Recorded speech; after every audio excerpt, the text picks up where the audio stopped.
They said it wasn't about the money, but it always is. The day it happened, I was sitting in that sterile HR office, the air thick with artificial politeness, while a manager I barely respected explained why my annual raise would be $50, not 50%, not $50,000, just $50. I remember staring at the paper in disbelief. I'd led 2 compliance audits that saved the company nearly $3 million in vendor fraud, closed loopholes no one else dared touch, and trained half the department after layoffs, and their gratitude was worth a dinner and a taxi ride. I didn't yell. I didn't argue. I just asked calmly, "Can you explain how this number was calculated?" That was my mistake. Her smile froze. "It's company policy," she said. "You should be grateful for a positive review." 2 weeks later, I was terminated for attitude. They said it was non-compliance with team culture. I called it what it was. Retaliation dressed as procedure. But here's what they didn't know.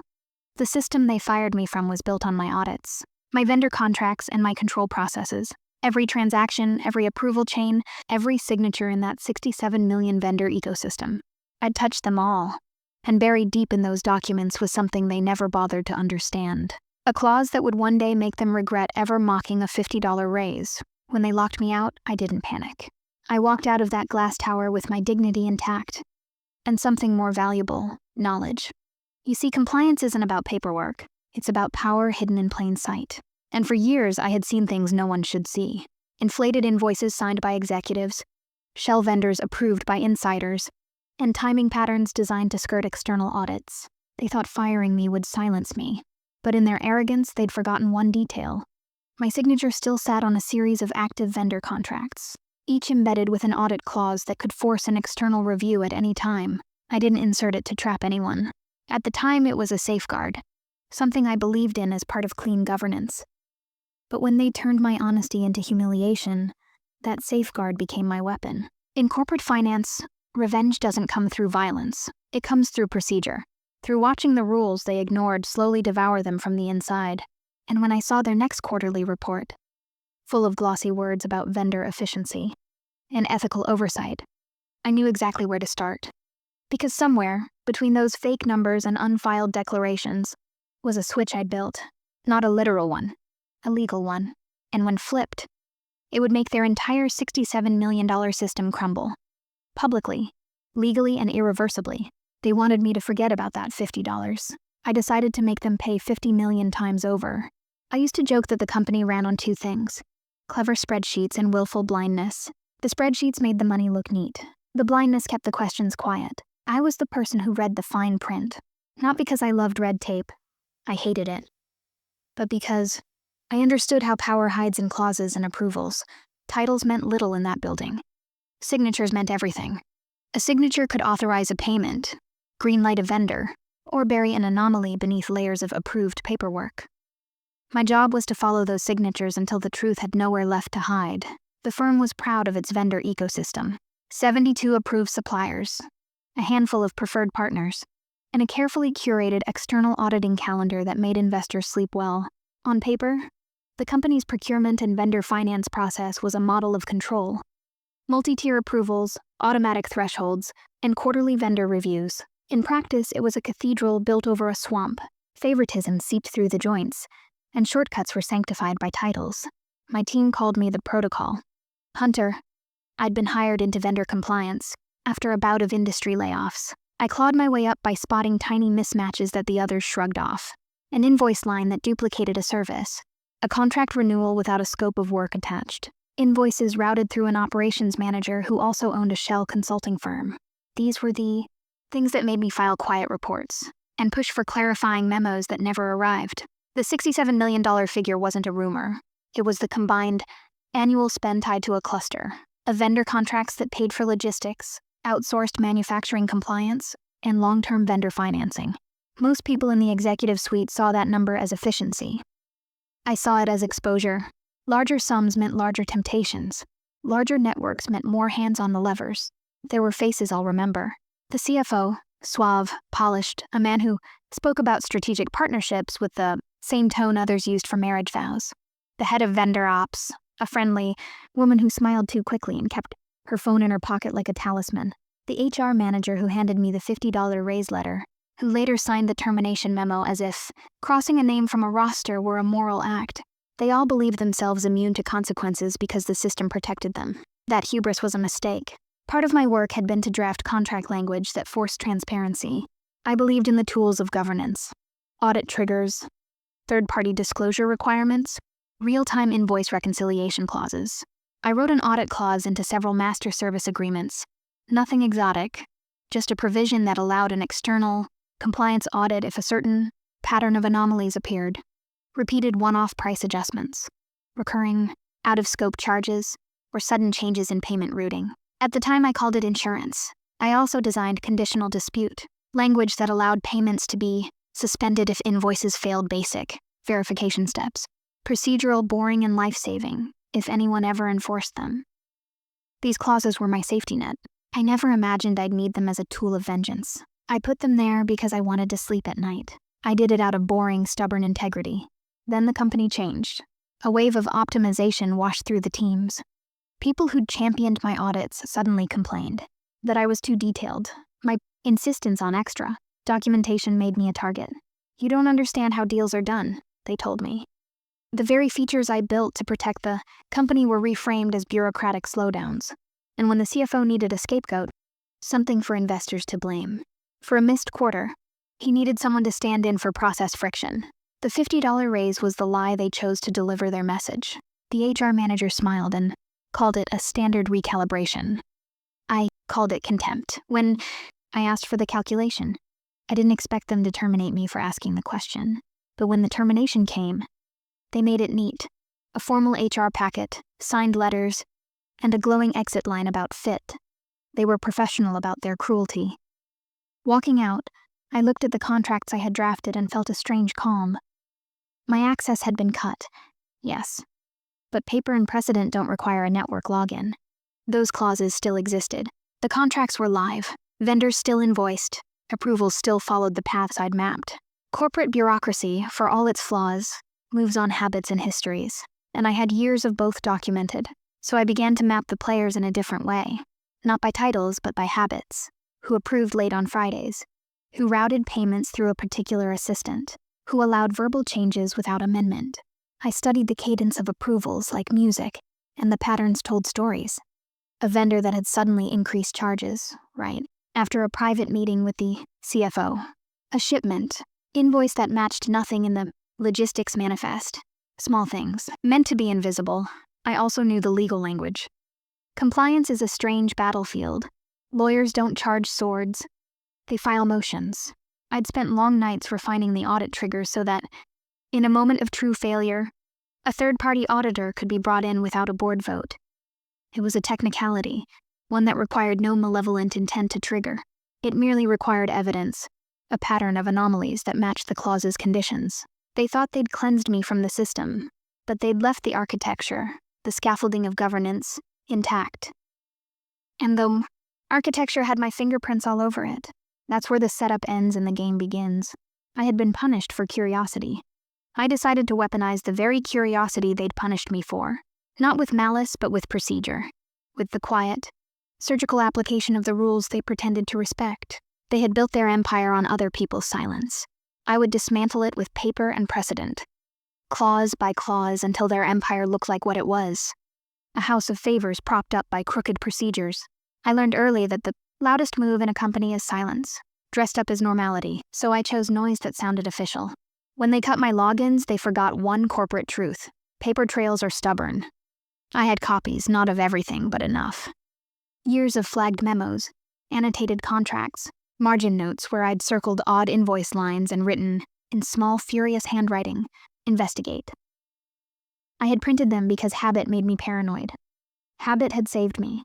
The first days after the firing were a wash of small, deliberate actions.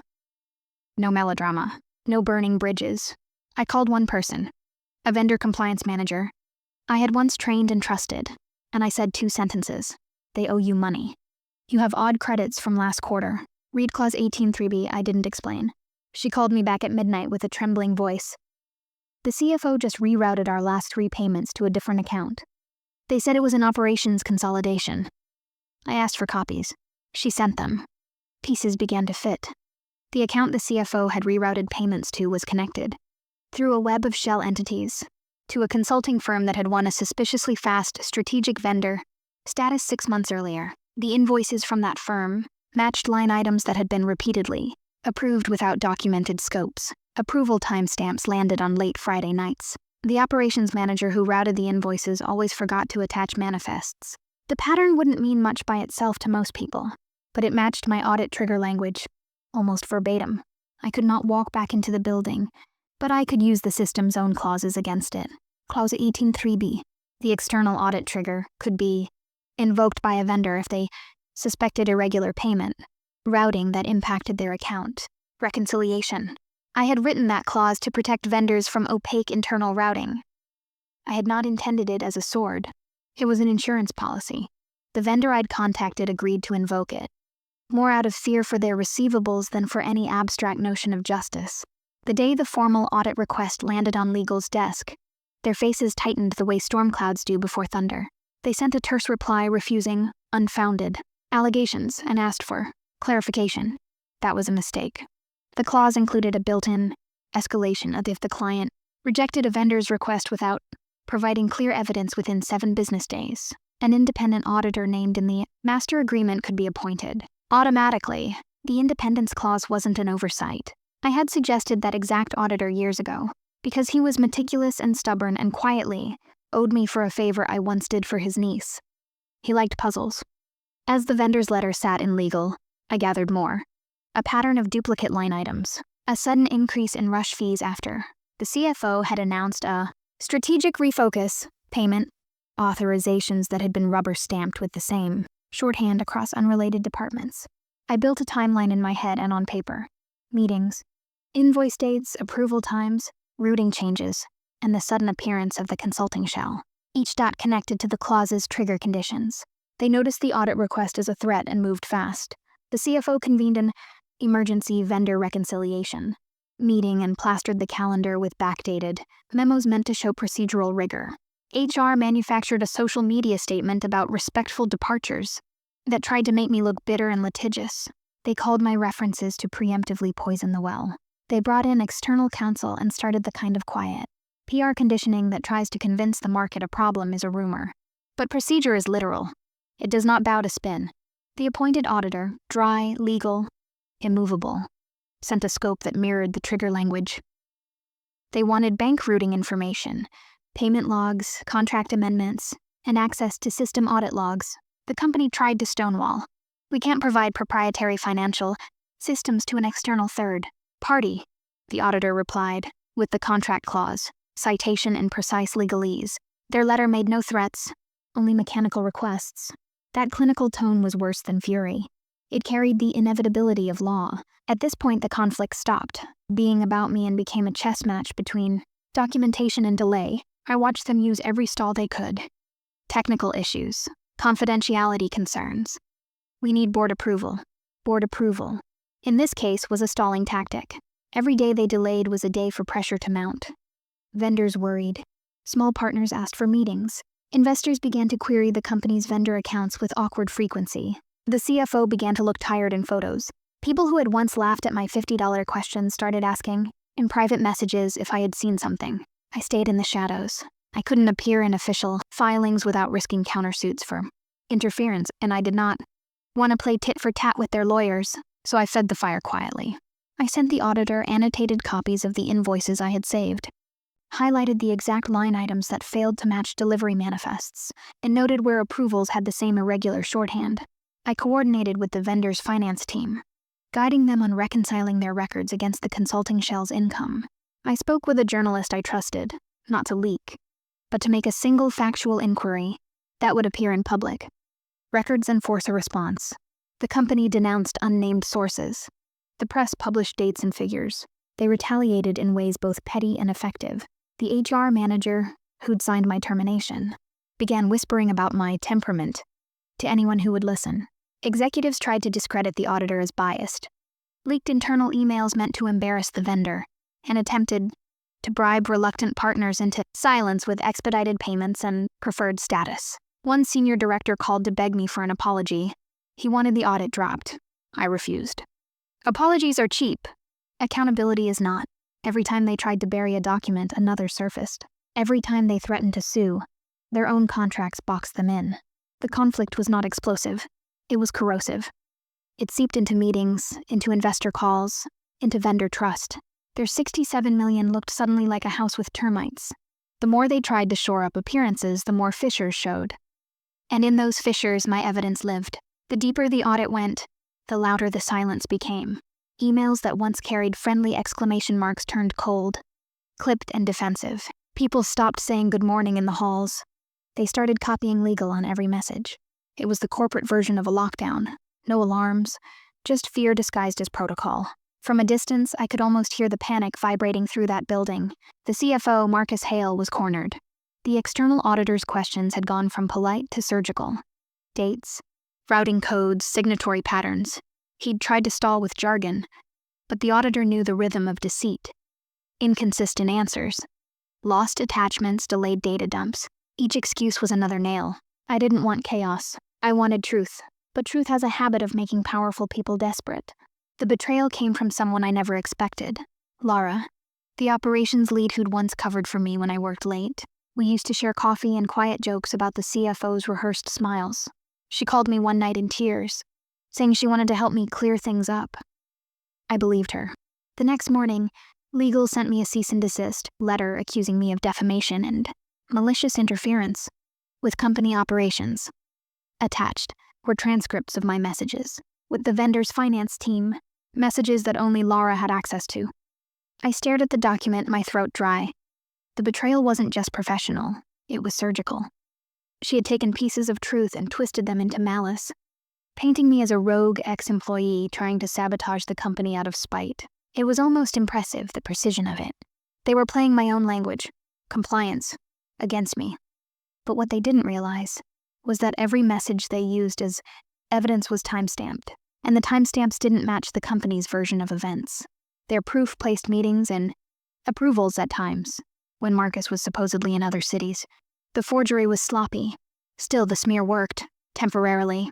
Rumors spread fast in our small industry. Former colleagues stopped replying. Recruiters vanished. My name, once tied to clean audits, was now whispered as the difficult one. That was the part they didn't put in their spreadsheets. How reputations collapse in silence. But pain is a great motivator. If they wanted to weaponize paperwork, I would weaponize procedure. The cease and desist letter wasn't just a threat, it was an admission. It confirmed that they knew the audit was exposing something real. And tucked in the letter's legal language was an unintentional gift. A reference to disputed vendor agreements. That phrase meant they'd already recognized the audit's validity. I contacted the auditor again. I didn't complain or defend myself. I simply sent him a one-line email. Clause 18.3b now escalates to 18.4. External verification upon dispute acknowledgement. He understood instantly. The escalation clause meant that once a dispute was admitted in writing, all related vendor accounts had to undergo a full forensic review, not just a sample audit. That was the part they'd forgotten. I'd written the clause myself. And that one sentence triggered a storm. Lara went silent. Marcus started appearing in meetings with PR handlers. The company's internal systems were frozen for data verification. Vendors began pulling contracts for renegotiation, terrified of being implicated. They had tried to destroy my credibility. Instead, they had activated the very mechanism that would dismantle theirs. For years, I had been the quiet compliance analyst no one listened to. Now, the entire board would be forced to read my work. Every clause, every warning, every ignored memo. Their betrayal had lit the fuse. They just didn't realize it yet. Every corporate fortress has one weakness: the rules it pretends to follow. And I had written enough of those rules to know where the cracks lived. The cease and desist gave me something I'd never had before: confirmation. They had admitted a dispute existed under a live vendor contract, which meant the automatic escalation clause I drafted years ago was now legally binding. I didn't need to fight them in court. The contracts would fight for me. I opened my old compliance binder, the one I used to call my insurance policy, and flipped through the annotated pages. In section 18.4, the clause stated that once a dispute acknowledgement was issued, all active vendor accounts tied to that agreement had to undergo external verification within 30 business days. Failure to comply would result in automatic suspension of payments to any vendor under that network until the audit was completed. It was elegant, cold, perfect. They thought they could ignore the audit. Now they couldn't move a cent without breaching their own contracts. The moment the vendors' council submitted the escalation notice, the finance system entered what was known as compliance. Lockdown, automated, irreversible. Invoices stalled. Payments froze. Vendor systems started flagging delayed processing notifications. And the best part? None of it traced back to me. It was their own governance protocols doing the work. Behind the scenes, I coordinated quietly. I sent anonymous compliance memos through encrypted mail to the auditor's office, pointing them toward the real fault lines. Unapproved vendor mergers, duplicate routing codes, shell entities masquerading as consulting groups. Each memo came with citations from their own policy manuals. No personal attacks, just facts, written in the cold language of procedure. Within a week, whispers began to leak. Vendors were panicking. The board was furious. The CFO's glossy speeches about transparency and efficiency aged overnight. He tried to bypass the lockdown manually, authorizing emergency transfers to critical partners. But that was the second trap. Those transfers automatically triggered an internal anomaly report under the same compliance module. A report that now required board-level acknowledgement. In essence, every move he made to fix the crisis became an admission of misconduct. It was chess, not war, and he didn't even realize he was playing my game.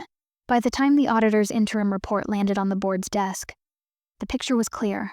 Tens of millions routed through layered vendor networks, invoices without deliverables, and phantom approvals that pointed directly to the CFO's office.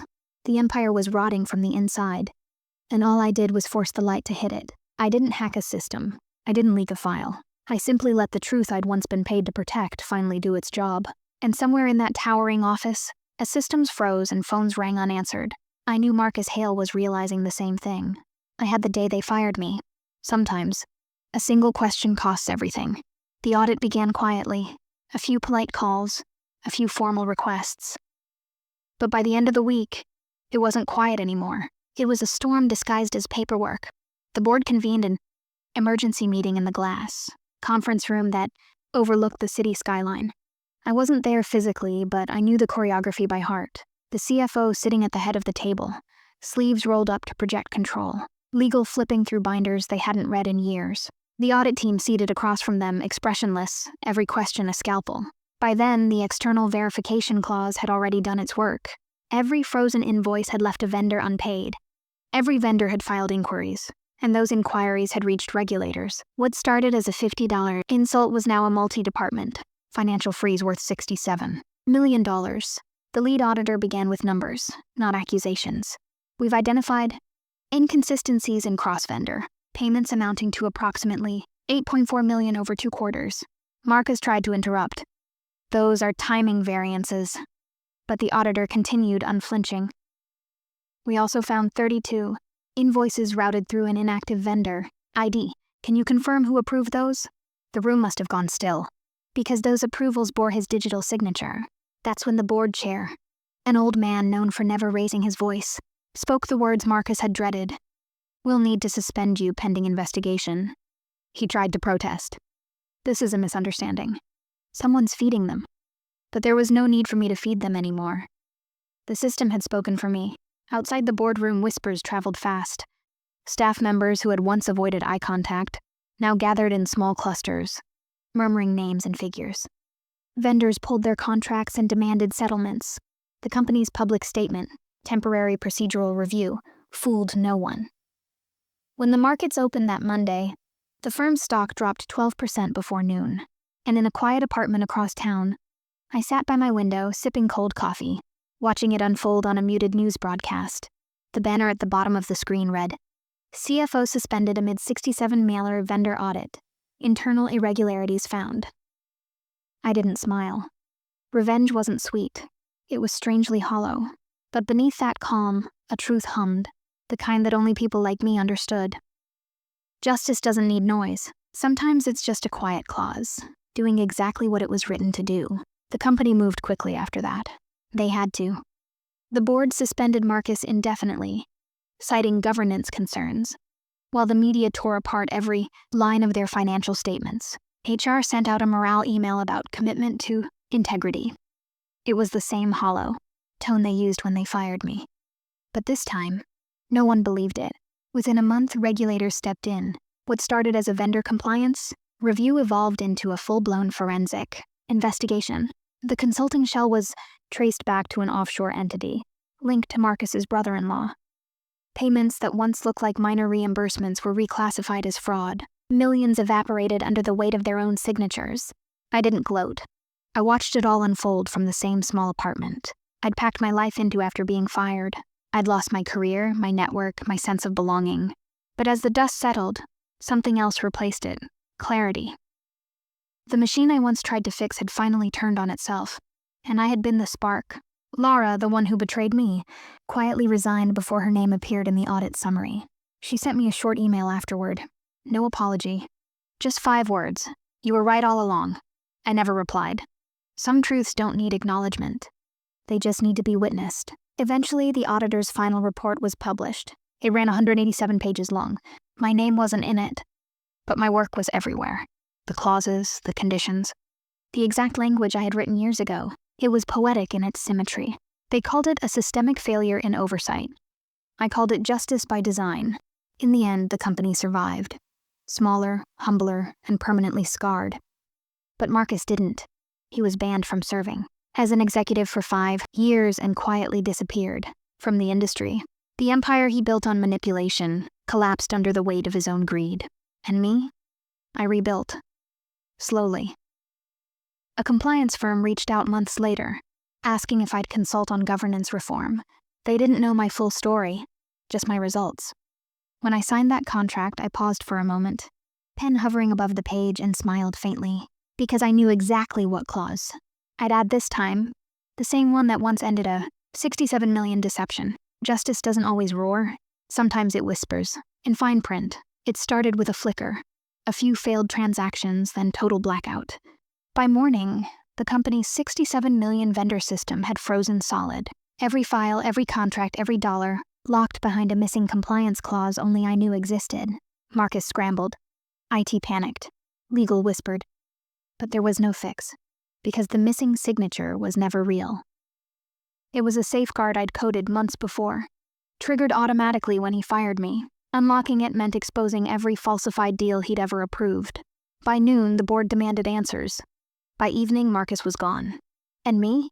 I didn't need revenge speeches or headlines. The system I built had spoken louder than any words. I just smiled, watching the empire collapse under the weight of its own greed. This is revenge untold, where justice hides in plain sight, and every betrayal finds its reckoning. Don't forget to subscribe.